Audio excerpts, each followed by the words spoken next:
welcome to SVG-TV's news for Wednesday, April 16, 2025. I'm Triska Campbell with the details. Approximately 300 prefabricated houses are expected to arrive in St. Vincent and the Grenadines in the coming weeks, as part of the government's ongoing rebuilding and reconstruction efforts following the devastation caused by Hurricane Beryl on June 1st last year. Speaking on the ULP Speaks program on Monday night, area representative for East St. George and Minister of Finance, Economic Planning and Information Technology, Camille Gonsalves, confirmed that an advance team from the Trinidad-based company contracted to deliver the houses was scheduled to arrive in the country on Tuesday, April 15th. The team will conduct site assessments and provide training for local builders and contractors on assembling the prefabricated structures. And those houses, when they start arriving, they come in batches of 50. Every time they come, 50 going to come. And we've signed a contract for 300 of those houses, coming six batches of 50 each. Those houses go up in a matter of 2 days. In which areas? Various areas in St. Vincent and the Grenadines. Right. So where people have been impacted. Okay. So it's not like you're building a housing plan like you did up in North Windward. Okay. You're going to go where people lost their houses, and some people are going to get their houses replaced by these prefabricated houses. And those are on the way. Well, they're not on the water yet coming, but the Trinidadians are coming as an advanced team to make sure they know where we're going to be storing them. They're going to do some training with our builders and our contractors so that they know when they come how to erect these houses, and that's really going to accelerate the process. And that's no income. No income. Those are no income houses, and those are going to be very, very useful to speeding up the process. Although we've been doing a lot of work already, it's going to even accelerate more when those houses start to come. Minister Gonsalves noted that the houses will be distributed across various communities throughout St. Vincent and the Grenadines, where residents were displaced or severely affected by Hurricane Beryl. He took the opportunity to commend the Minister of Housing, Orlando Brewster, and his team for their hard work and dedication in coordinating the logistics and groundwork necessary for the housing initiative. And I'm very, very excited about the commitment of Minister Brewster and his entire team, his PS, the HLDC team, everybody involved, his engineers. It's incredible work. It's absolutely incredible work. And this is a man who is committed to getting people into houses. He feels their joy. Is one of the happiest people you could see is when you build a house for somebody, you give somebody their own home, and you give them the keys, and they could move into their own house, and they don't feel frightened when rain falls, and they're not putting out bucket to catch water when it's leaking, and they don't have to leave the house in bad weather and go by somebody else, and they can raise their family in comfort and in respectability and honor. It's an incredible feeling, and nobody is happier. Nobody feels more joy than Minister Brewster. The only people who are happier than Minister Brewster is the people who get the keys themselves. He's really... The government has committed to building 1,000 homes in 2025 for families affected not only by Hurricane Beryl, but also the 2021 eruption of La Soufrière volcano, which caused widespread damage and displacement across the country. A cocktail reception was hosted on Tuesday evening at the Prime Minister's residence in honor of a team of volunteers from Romania who assisted with the rebuilding efforts in the southern Grenadines, specifically on the islands of Canouan and Union Island, following the devastation caused by Hurricane Beryl.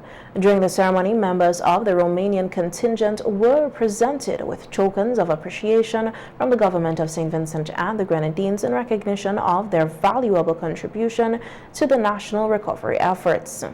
Permanent Secretary in the Ministry of Housing expressed deep gratitude to the Romanian volunteers, noting that they arrived at a critical time when additional manpower was urgently needed to advance the reconstruction work in the affected communities. They came to us with their skills and expertise, and they have really done well.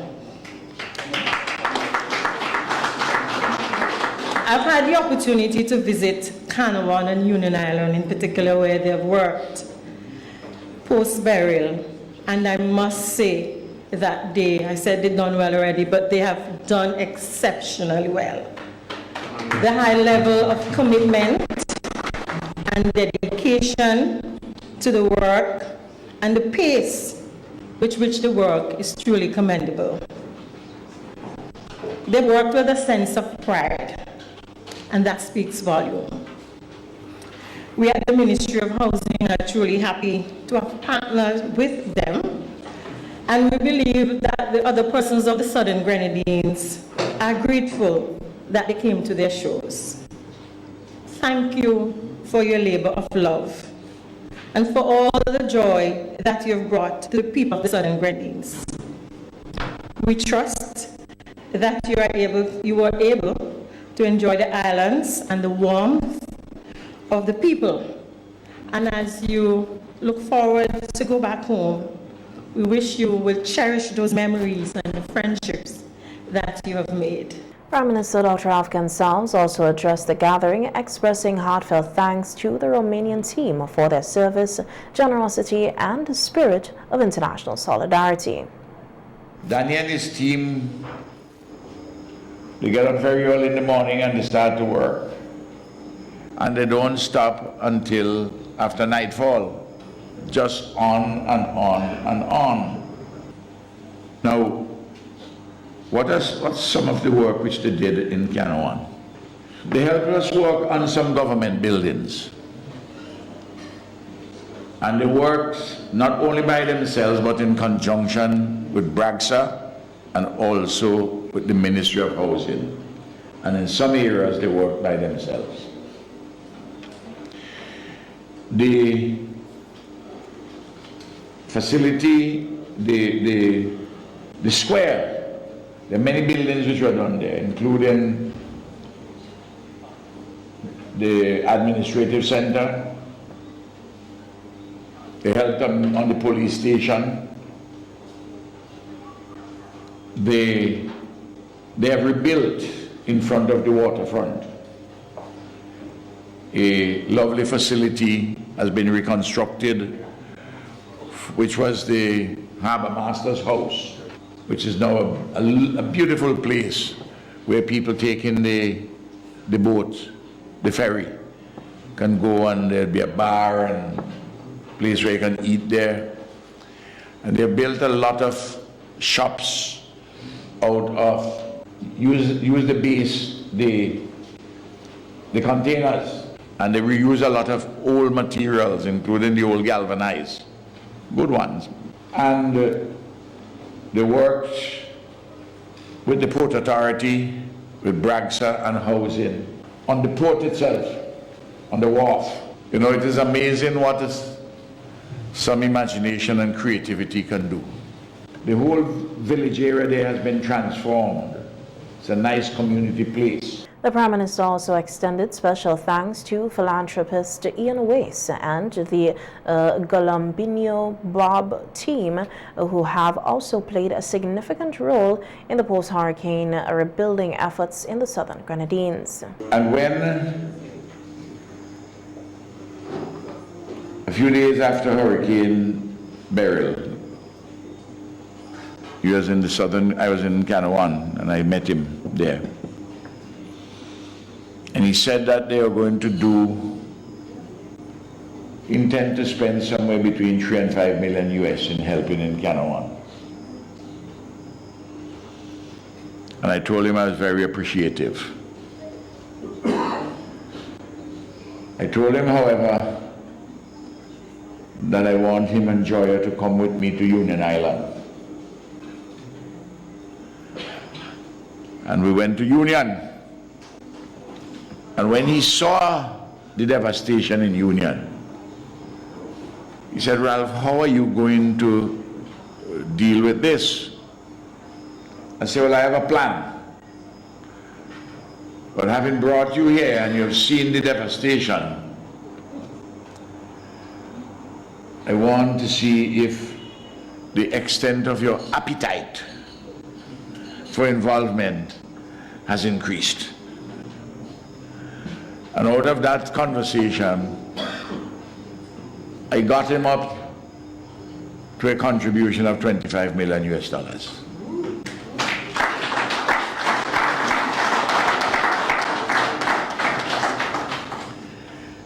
Now, that contribution is the single largest from any source outside of St. Vincent and the Grenadines in the rebuilding effort after burial.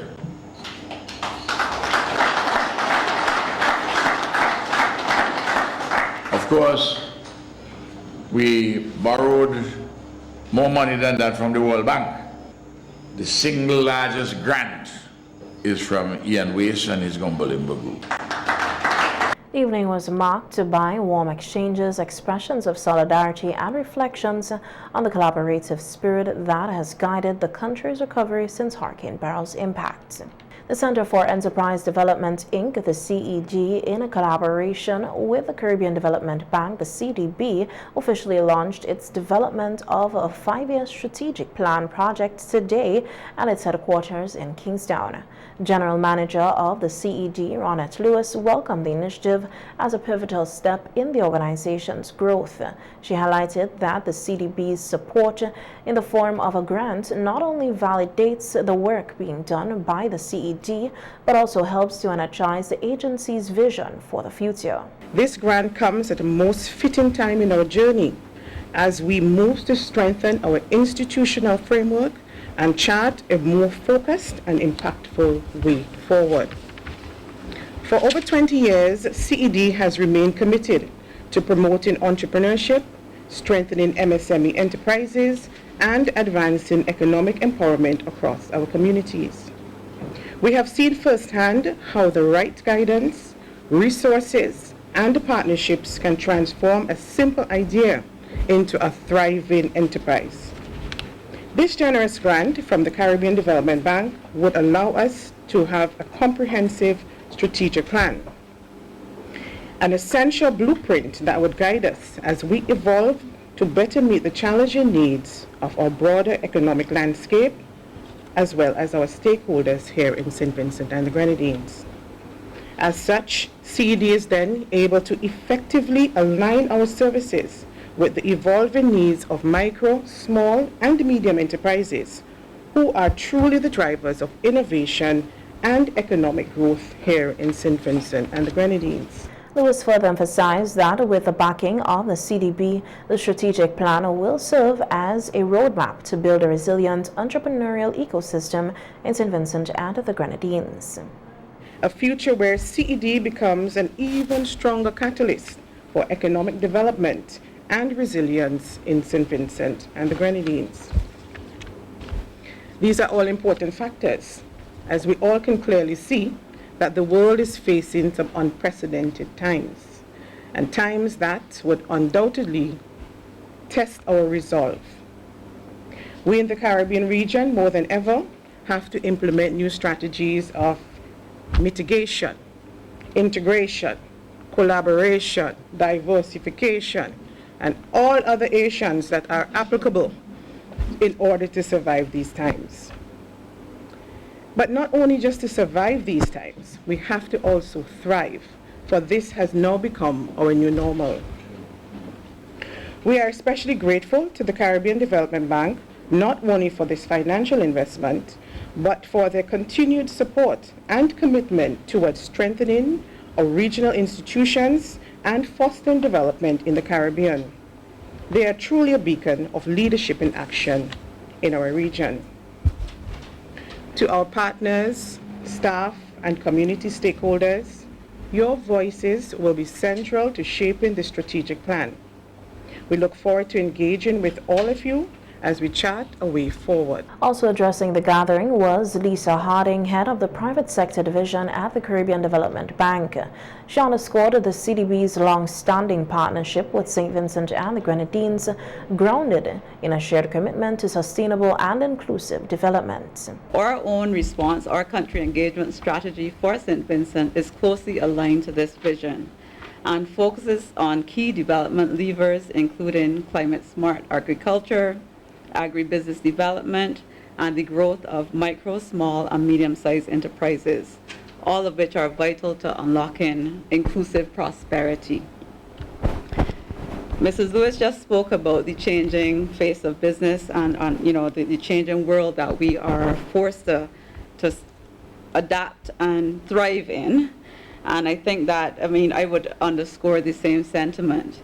In today's global economy, we are marked by accelerating climate change, geopolitical tensions, inflationary pressures, and rapid digital transformation.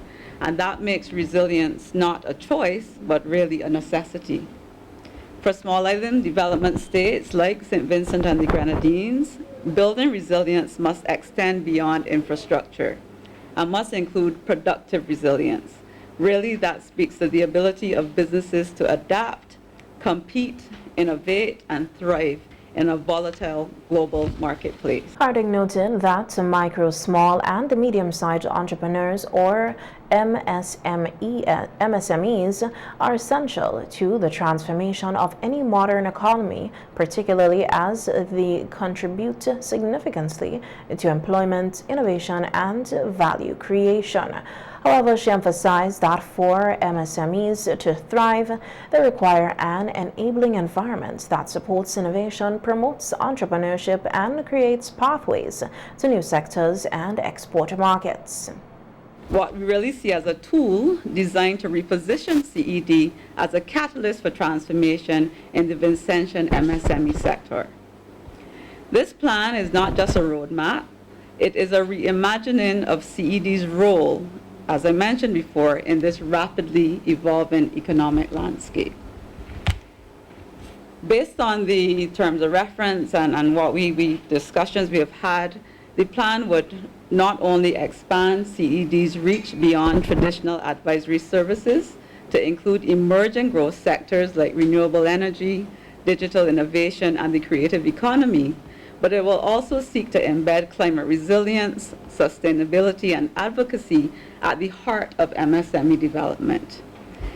In addition, it will create robust monitoring and evaluation systems to ensure greater accountability, agility, and continuous learning. And it will also strengthen MSMEs in critical areas like risk management, leadership development, innovation, and market access. Ultimately, this initiative supports the national goal of building a resilient, diversified economy that creates jobs, reduces poverty, and improves quality of life. The 5-year strategic plan is expected to guide the CED's operations and initiatives through a structured framework, ensuring a long-term impact and alignment with the national and regional development goals. The Inland Revenue Department, the IRD, is reminding all taxpayers that the extended deadline for filing personal income tax returns ends tomorrow, Thursday, April 17, 2025. The IRD is urging those who have not yet filed to do so immediately, warning that late filings will attract interest and penalties. The extension was granted due to the later than expected launch of the department's new e-tax platform, which represents a major step in the modernization of tax administration in St. Vincent and the Grenadines. In response to the shortened adjustment period, the IRD says it carried out extensive outreach efforts to assist taxpayers in transitioning to the new system. These efforts included engagement with private sector entities and government departments, as well as in-house support for registration and electronic filing. Taxpayers are encouraged to register and file their returns via the IRD's online platform at ird.gov.vc. The department reports that over 13,000 online tax returns have already been submitted, reflecting an impressive 90% compliance rate and a strong public adoption of the new e-tax system. The IRD also provided an update on the ongoing rollout of its e-tax platform for VAT and PAYE returns, stating that it will soon enable all companies to file and make payments online. As part of the second phase of the e-tax launch, it says a select group of businesses were invited to participate by registering and filing returns online. According to the IRD, these businesses successfully submitted their pay and VAT returns for the March 2025 tax period using the platform on April 15, 2025. The IRD says this initiative will expand for the April 2025 tax period, with more businesses being invited to register and file electronically by May 15, 2025 deadline. The department will reach out directly to eligible companies to facilitate their onboarding to the platform. Looking ahead, the IRD anticipates that all businesses will be required to file pay and VAT returns electronically for the June 2025 tax period due July 15, 2025. The department encourages all businesses to prepare for a full transition to the e-tax system by familiarizing themselves with the platform and seeking assistance as needed to ensure timely and compliant submissions. Isaiah Tony of the St. Vincent Grammar School secured first place in the Ministry of Tourism 2025 National Youth Tourism Congress held earlier today at the NIS Conference Room. The event saw participation from 6 secondary schools across the country. Second place was awarded to Kennel Best of the Dr. J.P. Eustace Memorial Secondary School, while third place went to Christy Huggins of the St. Joseph's Convent, Kingstown. Delivering remarks at the opening ceremony, Minister of Education Curtis King emphasized the important role students play in shaping the future of the tourism industry in St. Vincent and the Grenadines. Future leaders carry the responsibility of ensuring that tourism remains sustainable, innovative, and very importantly, inclusive. You will champion the protection of our environment while at the same time advancing the economic benefits of tourism for all citizens. You will use your creativity to craft experiences that make visitors fall in love with our islands while ensuring that our people thrive. I urge you, therefore, to dream big. Minister King encouraged the students to seize every opportunity to explore and establish themselves in areas that they are passionate about. So don't think of it just as a competition, but think of it as an opportunity for learning, networking, and very importantly, for believing in yourself. So once again, I ask you to take this opportunity to think critically, speak confidently, and inspire those around you. Because, and you better believe this, if you have not done so, one day, not too far from now, some of you might be standing here, not as junior ministers, but as real ministers of tourism, of education, what have you, as real CEOs, chief executive officers, as real community leaders, and I like this one, as real pioneers.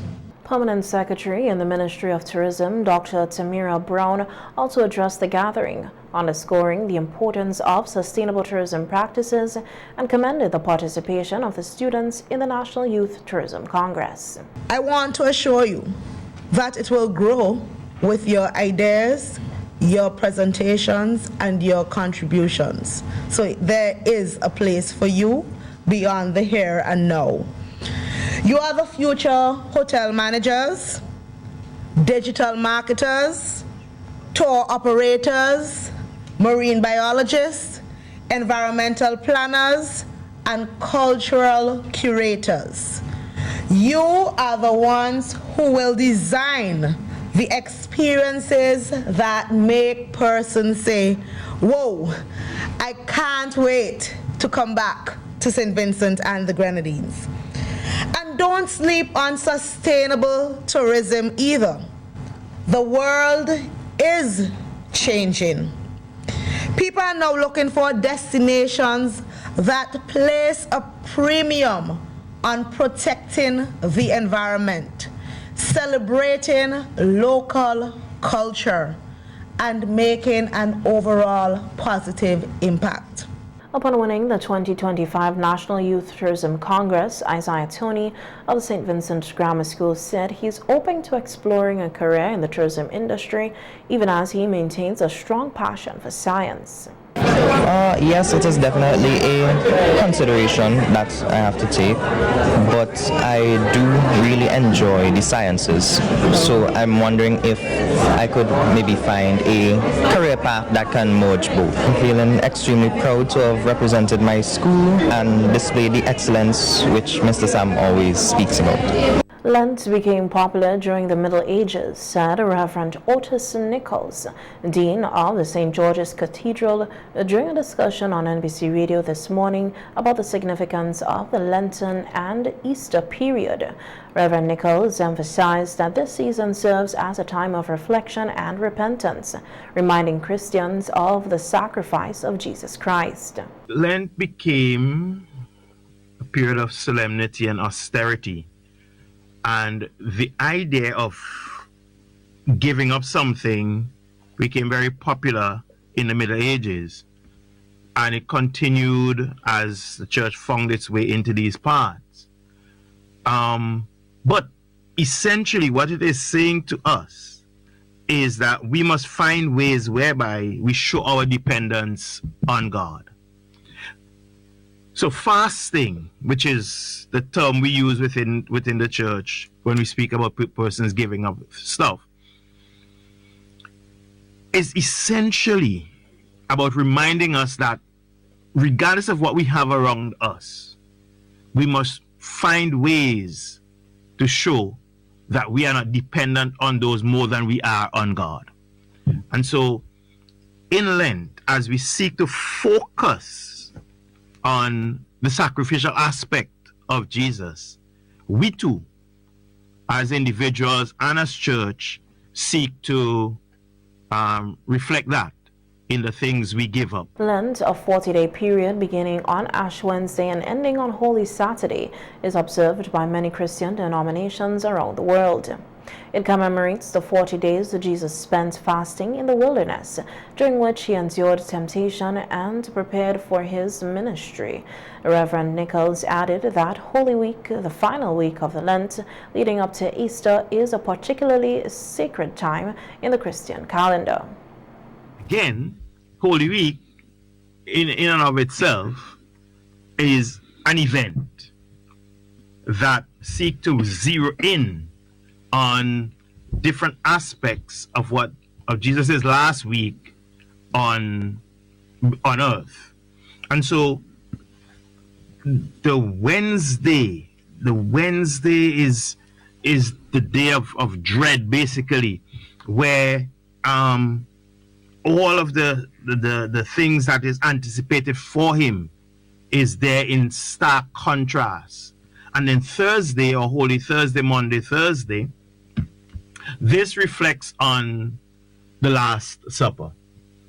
The last time that Jesus would sit down with his disciples and eat the Passover, coming out of the tradition in Exodus, where when they were about to experience difficulty in Egypt, and they were put aside the blood of the lamb on the doors, so that when the angel of dread came by, it would pass over their places of refuge. Speaking on the significance of Good Friday, Reverend Nichols explained that it is a solemn day of remembrance and devotion, honoring the suffering and crucifixion of Jesus. The whole of creation understood that it had a Savior.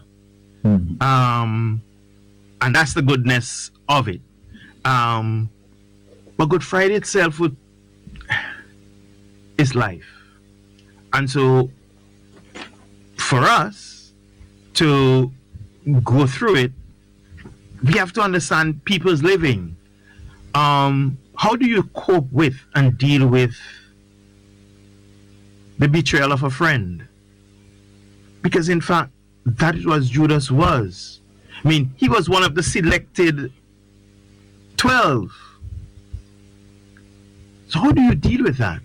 And then, when we think of what happened in terms of Palm Sunday, and what we commemorate at the market square, and the triumphant procession towards our churches, how do you deal with a situation whereby in the space of a few days, persons were hailing you, calling you the best thing since sliced bread, and then suddenly being prompted and they're saying in one voice, the same crowd, and that's what we must not miss, the same crowd is now saying, crucify him, crucify him. The Easter season, he concluded, offers hope and renewal, culminating in a celebration of the resurrection of Jesus Christ, central to the Christian faith.